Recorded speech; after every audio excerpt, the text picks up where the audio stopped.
All right, happy Wednesday, my friends. Hope you are well. Before we get right into the teaching, I just wanted to check in and see how practice is going and see if anyone had any questions. I know we've been working with the Just Like Me practice. And I apologize for this morning. I overslept, so I wasn't able to record a specific practice this morning. So just checking in, see if anyone had any questions or anything about their practice, anything that's come up around our current practice that we've been engaged in this week. I'll just pause for a moment to see if anyone has a question.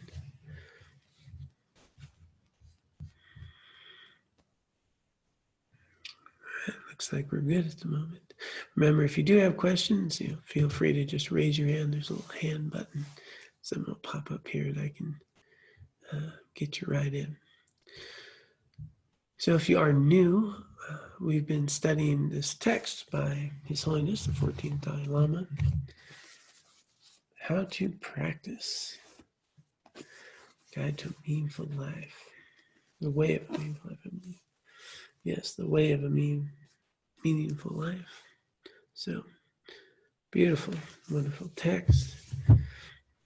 And essentially, it's the Four Noble Truths with some additional commentary and teachings. And we're currently on an aspect of cultivating bodhicitta, which is so added peace there from a bodhisattva path. And we've been doing this practice this week of Just Like Me.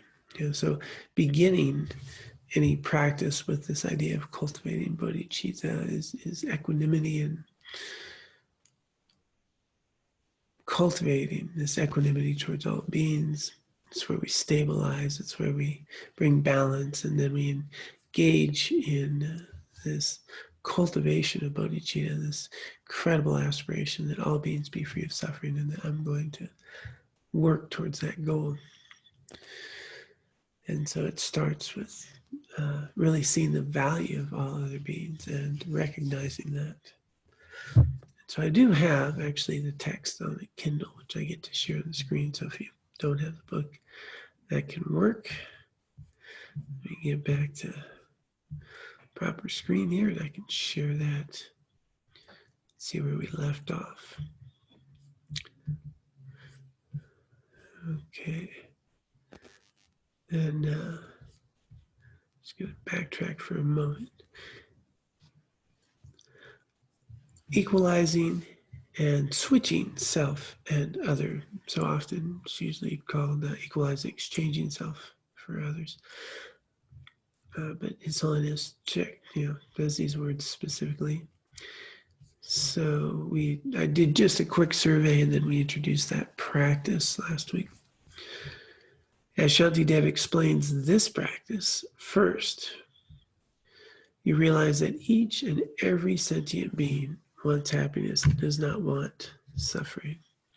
Just like you, in this fundamental way, you and they are equal. So that was the highlighted portion, and this is ground zero for the practices of cultivating bodhicitta. Sorry, let me get that out of the way. So first, we really want to recognize that there's equality. And so that's been this practice. Just like me, all other beings want happiness. Just like me, all other beings want to avoid suffering. Just like me, all others have known hardship, sadness, and loss. Just like me, all others are trying to get their needs met. Just like me, all others are learning how to live. And so we had a nice retreat on that over the weekend, and a deepening, hopefully, of that practice that we've been doing. So we really want to start there.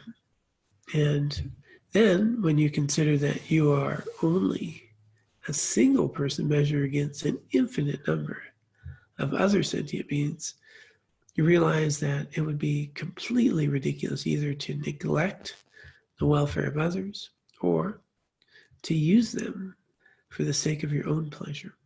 It would be far more reasonable to dedicate yourself to their service.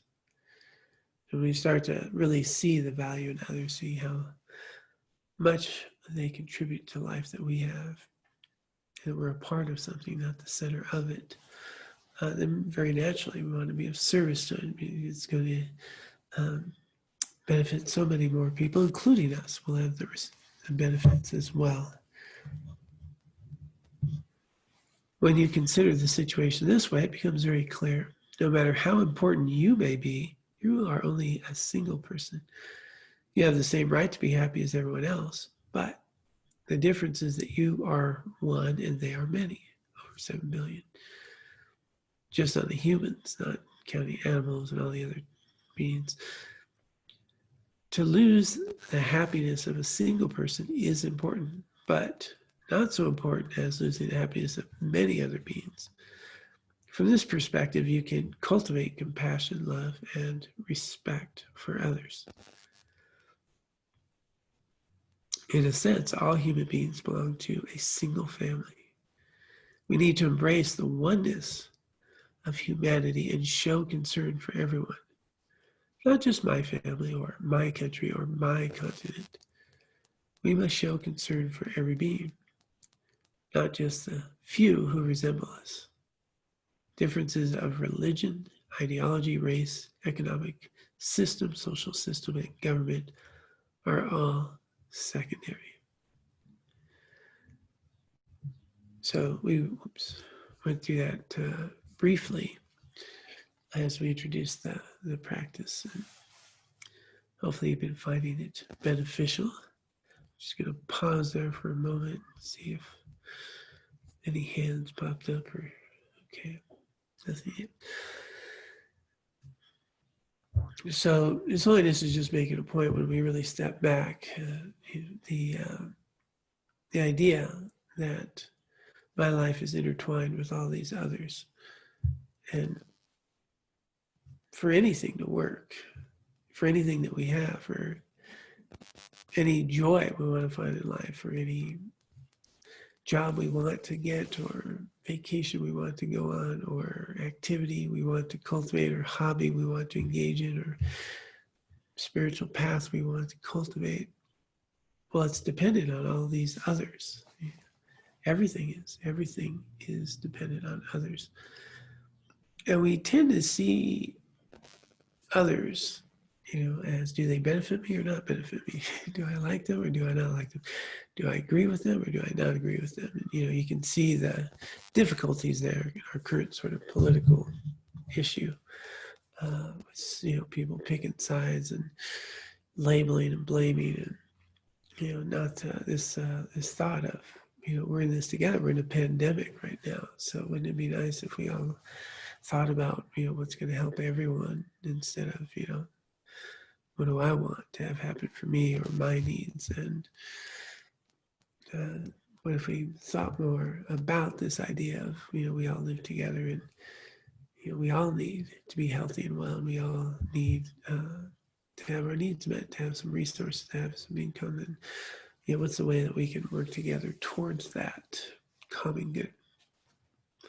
But you can see that we pretty quickly, even those of us who might be pretty good practitioners, can really identify with me and mine, and those people, and whether they benefit me or not, and in that way we become more important. We have the right answers, we have the right view, and others don't. So how do we start to understand this in a more accurate way that is beneficial, that includes us? This is not, we talk about being of service, we're part of that. The next section here will be about this being wisely selfish peace. But going back to everything that we have in our life is because of others. So, the clothing we wear, the food we eat, the fact that we can speak and read and write, and the cars that we may have, and the roads that we drive on, all of these are the result of countless others of all ideologies, all shapes and sizes and identities and cultures and political affiliations, people who built the roads that we drive on, the people who quarried the materials that could go into these roads, the packaging that our food comes in, the way the food's harvested. When you start to think about all of the causes and conditions that give rise for anything in your life, for any one thing in your life, it is beyond measure. Can't even begin to reflect on. Even a cotton shirt, the invention of cotton gin, the thought about how do we pick cotton and how do we utilize it and so forth, and this goes back. So everything we have, everything that we get to do, spiritual path we get to cultivate, is because of all these other beings, and it can be easily forgotten. We think this person that we don't like, they're an idiot, or they think in a certain way, might have been responsible for your food today as well. They're certainly responsible for some insight into your own afflicted mind about the afflictions that arise, and anger and frustration, resentment. So a good teacher to help us in that way. So this is a practice because we generally do not recognize that shared humanity, and this includes all beings, so animals and all other beings. So it's not just human, but just taking the human piece. We put people in these boxes, and we label them, and we don't recognize that they're valuable just like us. That they're, I love my grandkids. There's somebody grandkids. There's somebody parents. There's somebody brother, sister, and spouse, and so forth. And what makes the difference between me and mine and them and theirs, we and ours, is really how we exist. For they contribute to our lives, and so His Holiness here is making sure we're all really part of one family. And so really getting understanding that is just so foundational. And knowing customer is the reason you have a job, and we can forget all this. So it's a deeply rooted practice this way, and just like me, exercise, I think so valuable to continue to cultivate it, and to take some reflection each day about the kindness of all those, and the wonder, when I drink a little bit of water here. How did that happen? Who's responsible for the cup? Who's responsible for getting all that water from wherever it came from all the way through all the infrastructure of getting water and the pipes that are here in this building, and people built the building and the pipes, and all the beings that were involved in this process. And a trickle of water can come through, and I can have a drink of water out of a cup made of this clay, and all that people were involved in that whole process. Everything is so dependent upon others. And a lot of those people, I may not like them. And yet they provide me out of their kindness the water that sustains my life. There's so much good in that we can forget that. So this is foundational. This is really that understanding, that peace. And now he's going to get to this wisely selfish part. Put others first, you yourself come next. This works even from a selfish viewpoint. Oops, I'm not sharing this screen. Sorry about that. I just clicked on it. There we go. Put others first, you yourself come next. This works even from a selfish viewpoint. Let me explain how this is possible. You want happiness and you do not want suffering. If you show other people kindness, love, and respect, then they will respond in kind, not always immediately and so forth. This way, your happiness will increase. If you show other people anger and hatred, they will show you the same, and you will lose your own happiness. So I say, if you are selfish, you should be wisely selfish. Ordinary selfishness focuses only on your own needs. But if you are wisely selfish, you will treat others just as well as you treat those close to you. Ultimately, this strategy will produce more satisfaction, more happiness. So even from a selfish viewpoint, you get better results by respecting others, serving others, and reducing self-centeredness. I'm going to go just a little bit further. When you are concerned about others, your own welfare is fulfilled automatically. Consider the physical and verbal non-virtues, which are the causes of being born in a bad situation. Someone with a small outlook avoids killing, for example, out of the motivation to not accumulate a bad karma imprinted on his or her own mind. Someone with a little broader perspective avoids killing by thinking that it will prevent rebirth, and it will prevent rebirth in a good life where practice, in order to leave the entire round of cyclic existence, could be continued. So kind of another level there. However, altruistic people consider others' lives to be as important as their own and avoid murder out of wanting to protect another person's life. This cherishing of others makes a huge difference in the strength of the motivation to refrain from killing. Those whose motivation is self-centered could think that even if they commit such an ill deed, they could confess and seek to ameliorate the karma. Whereas someone who values another person's life, cares about the other suffering, and knows that it would not help that person to confess to murder. Not going to help. Same is true for stealing, adultery, lying, devices, talk, harsh speech, and even, I think, senseless chatter. So he's saying that this motivation combined with these non-virtuous actions, so we abstain from these non-virtuous activities. That's our foundational practice, and we cultivate virtuous activity.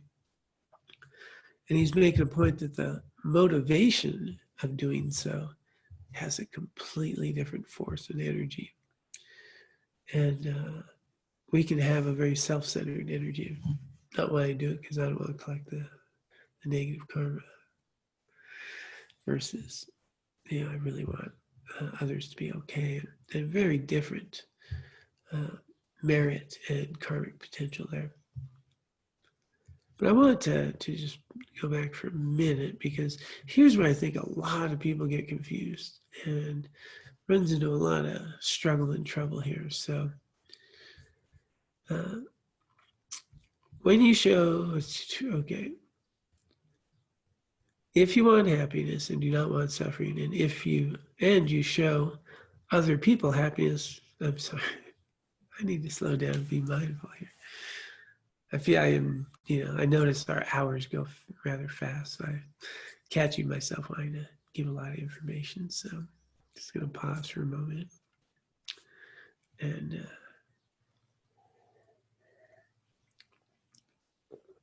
be here with what we're teaching in this moment. If you want happiness and do not want suffering, and if you show other people kindness, love, and respect, they will respond in kind. This way your happiness will increase. And I mentioned, well, not right away. So where people often get confused is kindness, love, and respect does not mean being a doormat or letting other people abuse you. And so if you understand this in a proper context, if I'm acting out of loving kindness, well, when I'm and respect, well, I am going to engage with you in the healthiest possible way for both of us, and that would have the most beneficial outcome for the other person. I would want their greatest good to be obtained. And so allowing people to engage in consistently harmful actions and activities doesn't cultivate the cause for awakening or genuine happiness or well-being.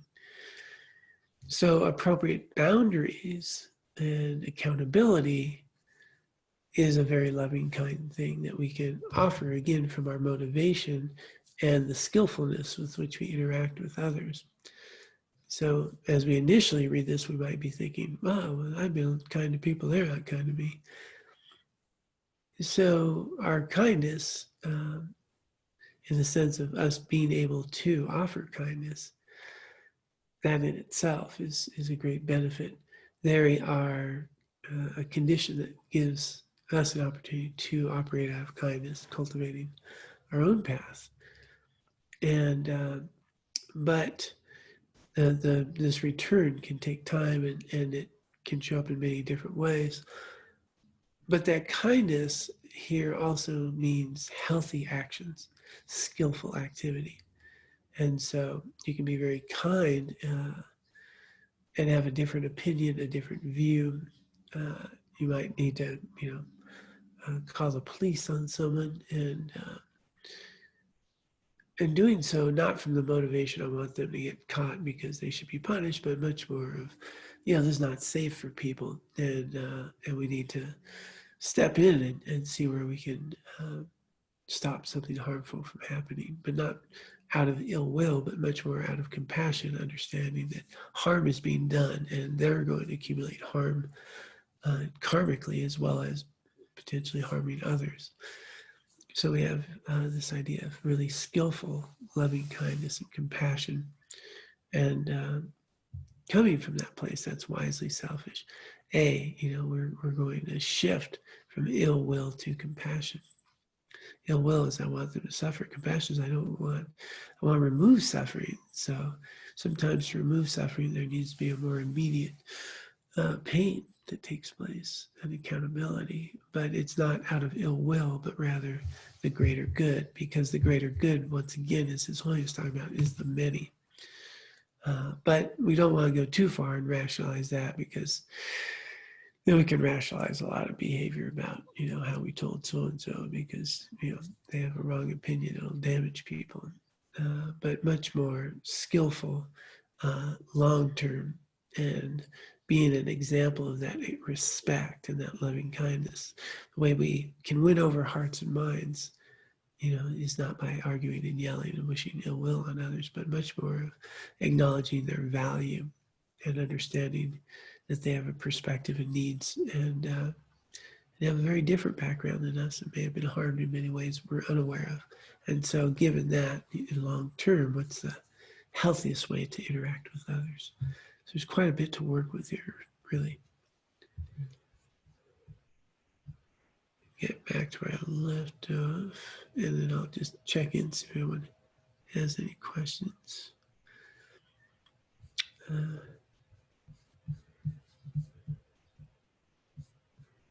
Or thoughts. Looks like we're good. Okay. Back to share screen. Okay. So then he went on to really talk about our motivation, which is what I was coming from as far as the motivation of compassion or ill will, and really being as clear as possible. We're going to get a measurable benefit, and so will they, because they have these opportunities because we're acting out of that goodwill. May take years. There are so many cases where an action that was harmful, 30 years later, something said, ripened in a particular way, and it's changed the course of a life. And I think we all have some experiences of that, of old lessons in our lives that had kind of stuck around and helped us later. I've had many instances in my life where a really tragic or harmful, mean activity created the fruition for an incredible transformation and gift of life amongst friends, amongst myself, and people I've known in my life. We have to understand how somebody is in a given moment. It's not how they'll always be. And it's just how they are in a given moment. And we're only perceiving them that way in this specific moment. And we don't know what the bigger picture is. And we don't know how it'll play out 27, 30 years later. And so we can forget all that, and get all caught up in our moment now and how things are now. And how things are now for me, from my perspective. And then my world gets very small and I get very me-centered. And instead of cultivating a path of awakening for all beings, I'm creating the cause for resentment and jealousy and anxiety and fear and anger. And not being very beneficial for anyone.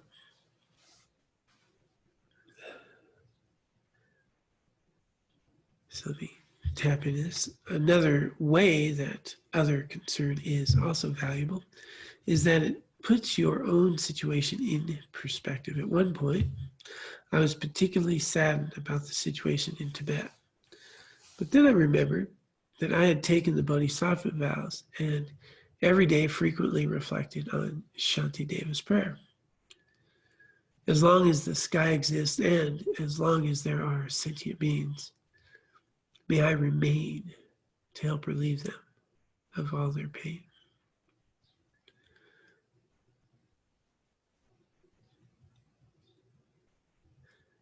As soon as I remembered this, the whole feeling of burden immediately cleared away, much like the heavy clothes being lifted off me,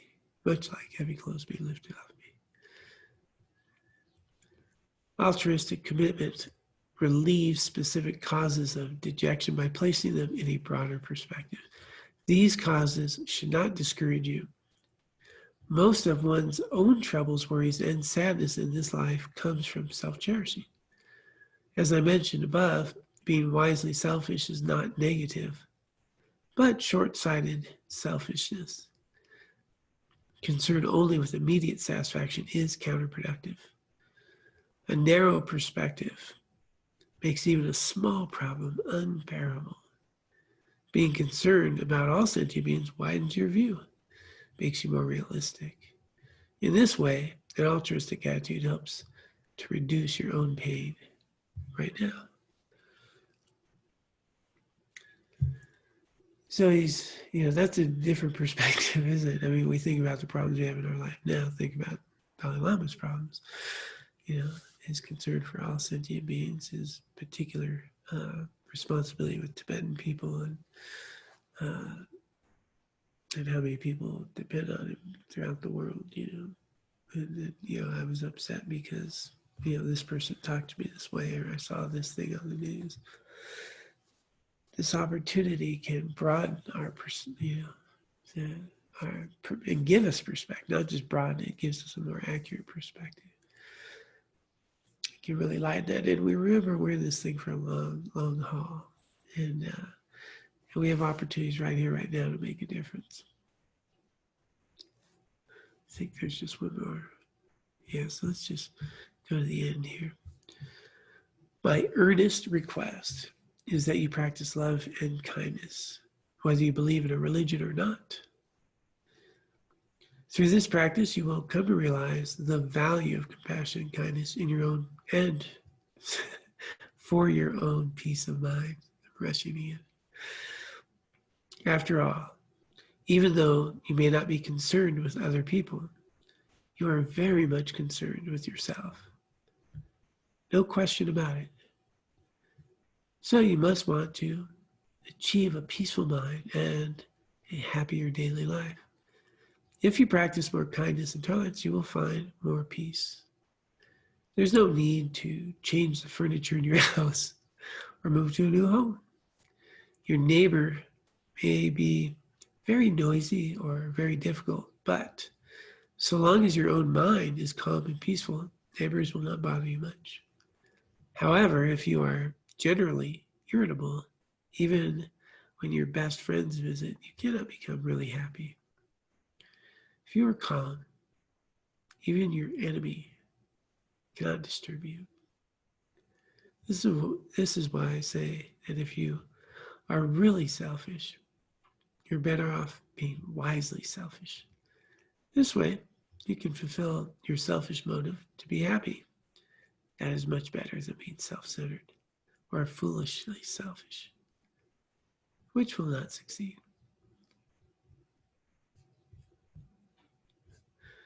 All right.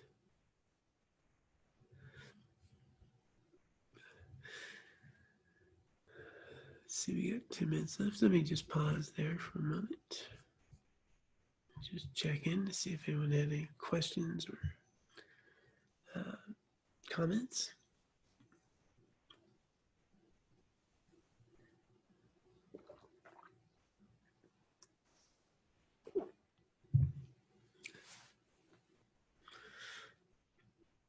Okay, nothing yet. There was no need for me to be in a hurry, apparently. So let's touch on this practice. So at the end of each teaching is Holiness, it gives a suggested practice. And let's pull up, see what he has to say. And this is, well, let's just go through it. The following visualization technique is very helpful in a daily practice. You remain calm and reasonable. In front of you, to the right, imagine another version of yourself who's a solid mass of egotistical self-centeredness, kind of person who would do anything to satisfy an urge. In front of you, to the left, visualize a group of poor people who are not related to you, including some who are destitute, needy, suffering. Be calm and unbiased as you observe these two sides. Now think, both want happiness. Both want to shed suffering. Both have the right to accomplish these goals. Consider this. We often work long and hard for a better salary, or we spend a great deal of money in hopes of gaining even more. We are willing to make temporary sacrifices for a long-term return. By the same logic, it makes perfect sense for one single person to make sacrifices in order to help a larger good. Naturally, your mind will favor the side with the greater number of suffering people.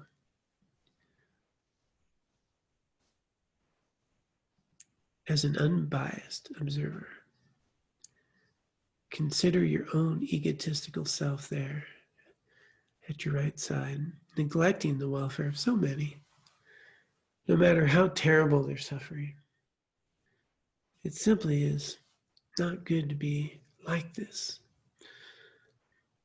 Though both sides that you are visualizing have an equal right to happiness, there's no way to avoid the overwhelming need of the greater number. The point is that you yourself must serve and help other beings. This state of mind is undeniably difficult. But if you practice it with great determination, then, year by year, your mind will change, will improve. In the mid-60s, I gave a teaching on Tsongkhapa's stages of the path to enlightenment, during which I mentioned that if I achieved the first level of true cessation of afflictive emotions, I would take a long rest. I really felt that way. Even though I admired altruism, I thought it would be too difficult to develop. Then around 1967, I received teaching on Shantideva's A Guide to a Bodhisattva's Way of Life from the Kagyu Lama, Kuno Tenzin Gyaltsen, and began to reflect more on its meaning, along with Nagarjuna's Precious Garland. Eventually, I gained some confidence that with enough time, I could develop this high degree of compassion. Now, beginning from around 1970, every morning when I contemplate altruism, I cry. This is how transformation takes place. I do not claim to have developed a high degree of altruism, but I am confident that I can. Even if your experience of altruistic motivation is modest, it will definitely give you a degree of mental peace. Generating concern for others has vast power to transform your mind. If you practice compassion for the sake of all living beings, including animals, then that same limitless merit will accrue to you.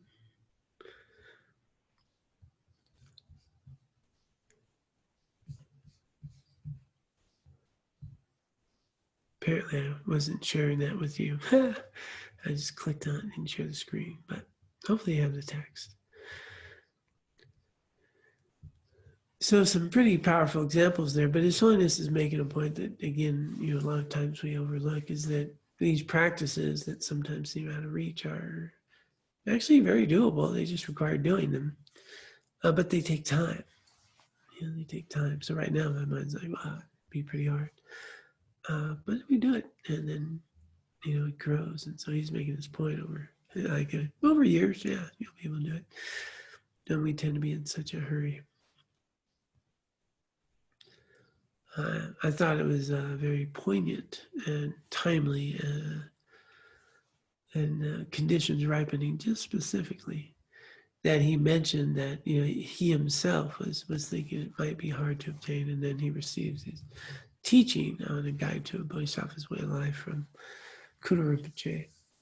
And coincidentally, this month, Kudo Rinpoche, Tenzin Briyadarshi, his reincarnation, is giving a teaching on Guide to a Bodhisattva's Way of Life that I was going to invite everyone to attend. That's this month. It's 3 Sundays. Goes into August. It's July 19th, the 22nd, and 26th, and August 2nd. So I had posted that on our community today. So in the Way of Compassion community, there's a post, and so here's His Holiness talking about what changed his trajectory here was this teaching by Kudo Rinpoche. And here we are all these years later receiving the teaching by His Holiness, and we have an opportunity to receive a teaching on a Guide to Bodhisattva's Way of Life by Kudo Rinpoche. And I find that pretty pretty auspicious. I just registered for it today myself, and I was going to mention it to everybody, not knowing it was right here in this text. I didn't get a chance to preview this in a full day. So I think there's a sign here that we should take this opportunity to register and make sure that we, if at all possible, you have an opportunity to attend those teachings. They are on Sundays, right after our Chenri Sig practice. So Mountain Time is 10 a.m. Pacific Time is 9 a.m. And but yeah, I'm kind of just taking this moment in that just a full cycle, that here we are all these years later, and we have such an opportunity. So very, very precious. Yeah, very precious.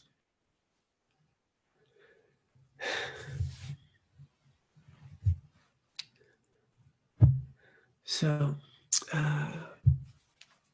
you can find information there in the community. And so this week, Aaron's raising his hand. He might have an announcement here.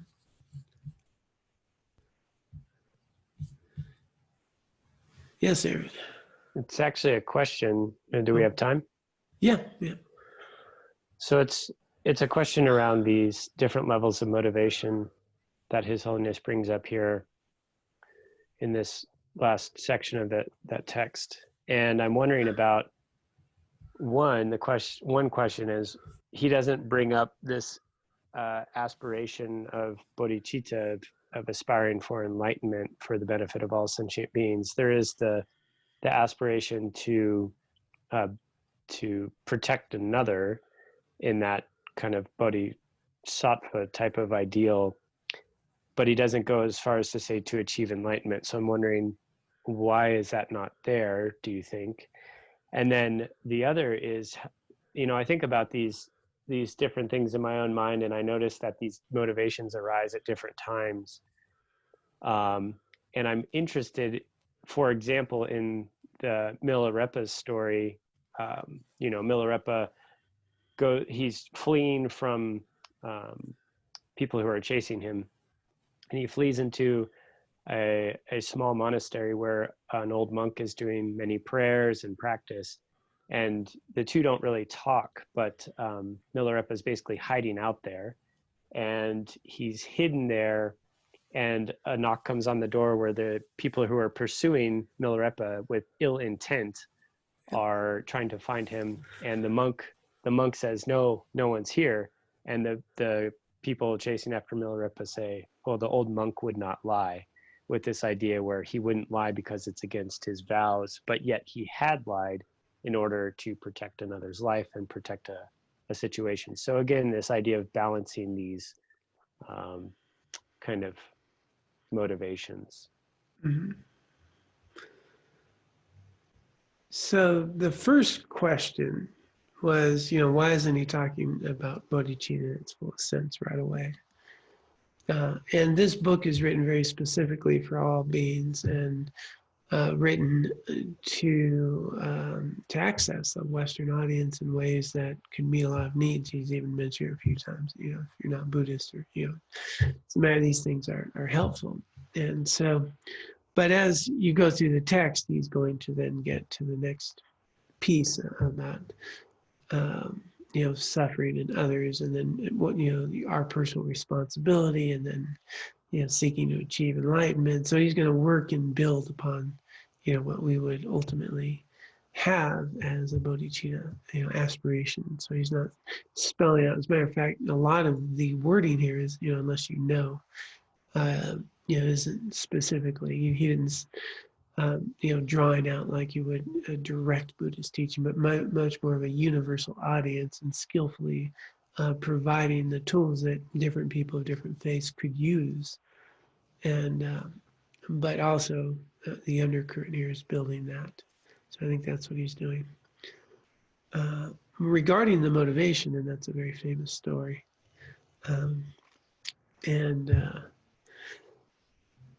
So the motivation, right? So monk lied. Well, so what's the motivation for lying? And therein lies this hierarchy of motivation being key to all karma. Is why am I doing what I'm doing? And we have vows like not to lie, but we also have bodhisattva vows to be a benefit to all sentient beings, right? And so the idea of lying to save the life of someone could be a very good motivation. An even stronger one, which is more unpacked in something like this, would be the stronger motivations that I would be willing to take on the karma of lying, so that these folks who are about to commit harm and kill someone don't incur that incredibly negative karmic repercussions. And so I'm willing to take on this karma so that they don't. And now this motivation is truly selfless. And so again, that's a much greater motivation and an incredible opportunity of cultivating merit out of a willingness to incur some negative karma so others wouldn't have to, because of the karma they would have created by the harm. So that's a pretty high degree of motivation. So it's all relative, right? And so it's something that is very, very much a part of learning to live skillfully, is in each and every situation having that bodhisattva, so bodhisattva vow, be the one that's asking the bigger question: what's the most beneficial for the greatest good, for the most amount of beings? And so that requires a great deal of mindfulness. It requires a great deal of motivation that's being cultivated. And it also requires quite a few mistakes. As we find our way. Is that helpful? Yeah. more questions have arisen, but I think maybe for another time. Of course. Thank you. Good. Thank you, Eric. Good questions. Yeah, so we are a little bit past the time. Let us dedicate the merit and wisdom that we have accumulated here today and throughout our lifetimes. Let us dedicate this for the benefit of all sentient beings. May all sentient beings be free of suffering, find their liberation. May we be able to use the merit and wisdom accumulated here today and throughout our lifetimes to purify our own minds, to help us cultivate the bodhicitta that will fuel us to a full awakening for the benefit of all sentient beings. Let us also dedicate the merit and wisdom accumulated here today and throughout our lifetimes for the long life of all spiritual teachers of all spiritual traditions who are authentically teaching and passive, no more suffering. And a special dedication, long life for His Holiness 14th Dalai Lama, turning 85, I believe, July 6th. May he live long, may his teachings flourish, and may we be able to put his precious teachings into practice.